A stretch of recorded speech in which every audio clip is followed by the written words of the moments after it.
Similar question. Okay, determine whether the following series converges. Justify your answer.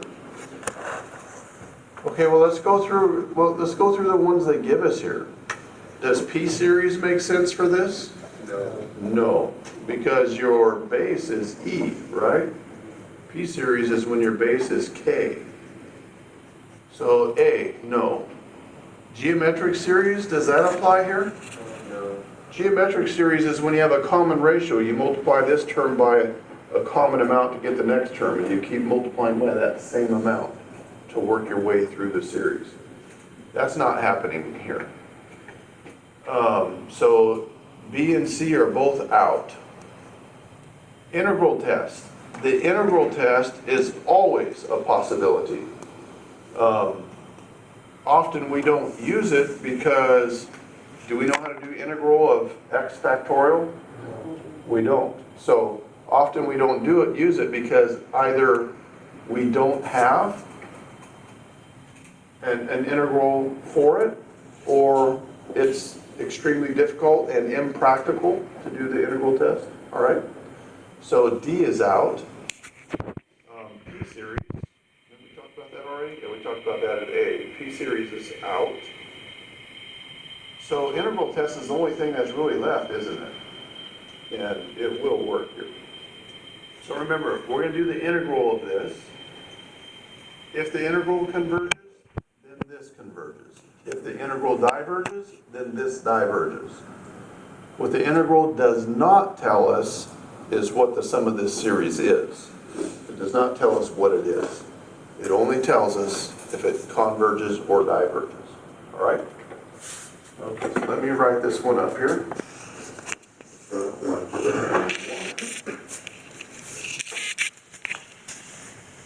Try this one.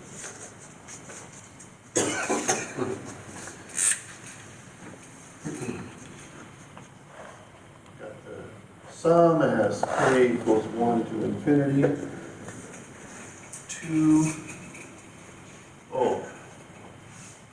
Did I already answer this one? Did I do a similar question? Yeah. Okay. 2 over square root k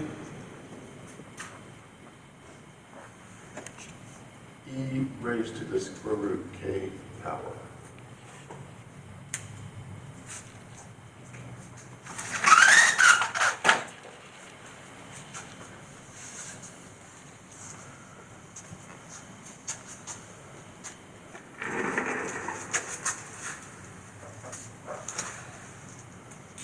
So, we need to do the integral from 1 to infinity, I'll write it in terms of x, of 2 over square root x e to the square root x power dx.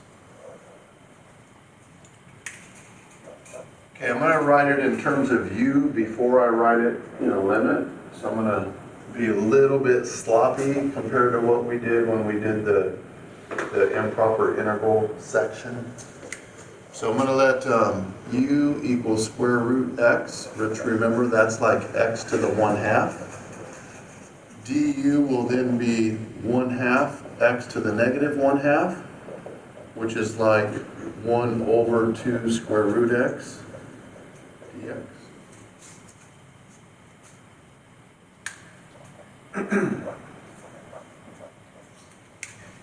I'm going to bring this 2 out.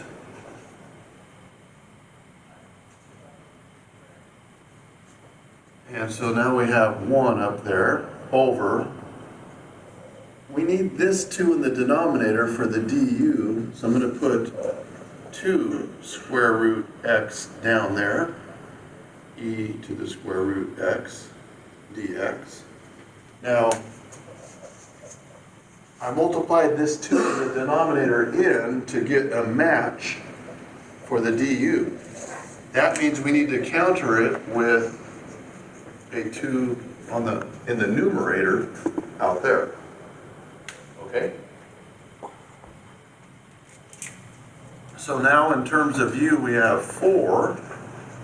I'll leave off the bounds. 1 over e to the u du. Any questions up to there?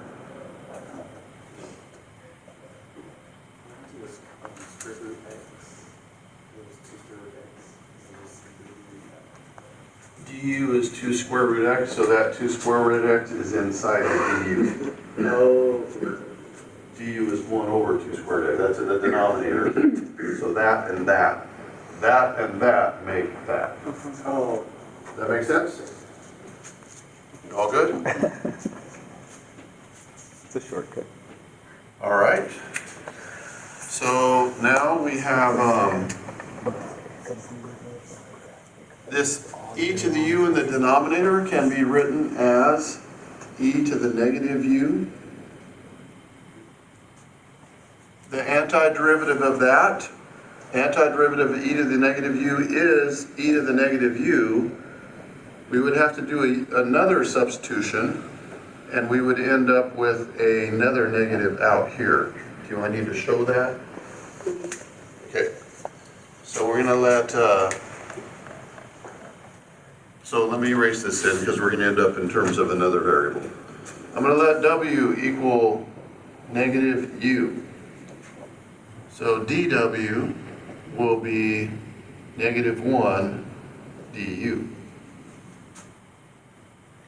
So now to make, we need to put another negative in here because dw is negative 1. We need to counter it with a negative out here. So now we have negative 4 e to the w dw. So this minus and the du, that's your dw. That's inside of there. Are you cool with that? Now the antiderivative of e to the w is e to the w. I'm leaving off the bounds right now. We're going to get it all the way back to x, and we'll bring our bounds back. All right? We could be converting bounds. I just don't want to. And now w here is equal to negative u.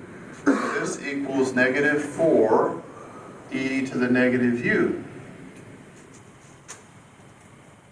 Now u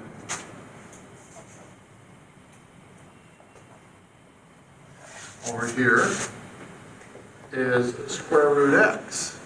So this is equal to negative 4 e to the negative square root x. And now I will put the bounds back on. Those are the original bounds.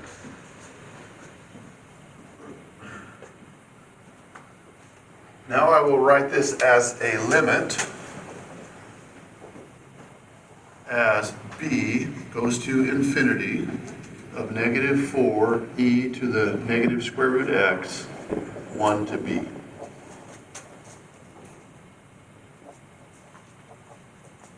Now, we could have written it, when we did the improper integral section, we would have written it as a limit way back here. But because I knew all this substitution was going to take place, I didn't want to mess with it. Does that make sense? So we would have just carried limit signs all along this thing. Now put in b, put in the bounds. So we have negative 4 e to the negative square root b minus negative 4 e to the negative square root 1.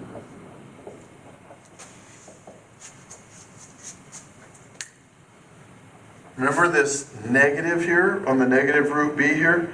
That effectively puts this in the denominator, and it's going to infinity, so that term is going to go to 0. Minus negative becomes plus 4, I'll put it over square root e. No, wrong. Just over e. So negative, square root 1 is 1. This is like e to the negative, let's just write it out so we don't get confused. So this is 4e to the negative 1. Square root of 1 is 1. Now, the 0 has no weight, so this is like 4 over e. There we go. The important thing is, this integral with going 1 to infinity converged, didn't it? Which means this series also converges. That answer over there is not the sum of the series. But because that integral converged, we know this converges. They both do the same thing. If the integral diverges, this diverges. If it converges, this converges.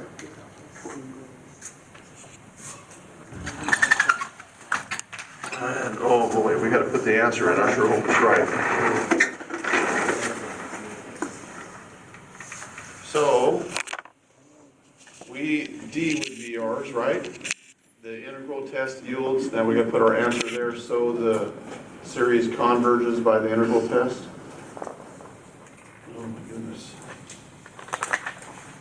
I'm scared.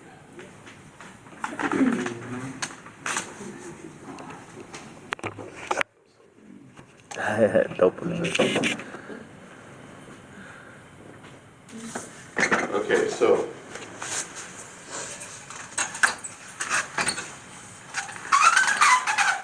Any questions about this?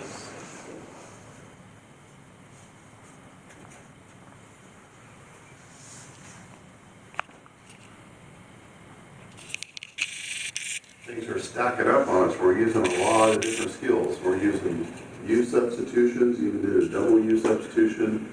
We used the natural log thing to do a limit.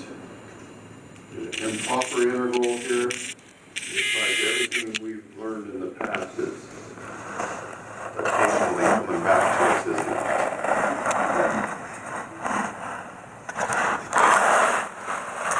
All right, other problems?